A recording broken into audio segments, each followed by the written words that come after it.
Здравейте хора, аз съм Геймплей и в днешното видео ще ви покажа как да се направите тази шахматна дъска.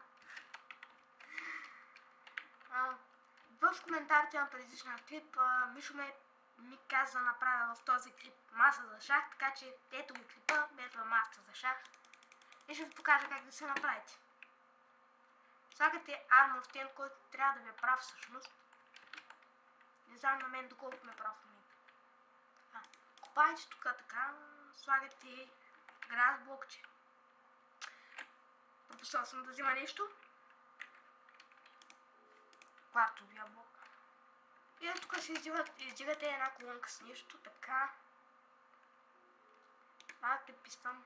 Това. Чупите това тук. Торч. И ето ви е шахматната дъска. Предупреждавам ви, че ако не ви се получи от първия път, пробвайте още няколко пъти, за да ви застане Armor Stand да прав.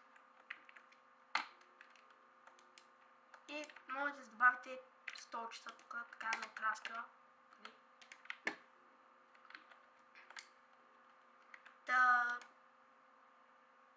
Да, това общо взето много е лесно. Много е просто, но никой не го е измислил явно. Да. Това ще бъде за този клип. Надявам се ви харесал. Беше малко по-кратък от другите клипове, но както и да е. Да, надявам се клипа да ви е харесал. Ако е било така, оставете лайк, абонирайте се за моя канал и до следващия клип.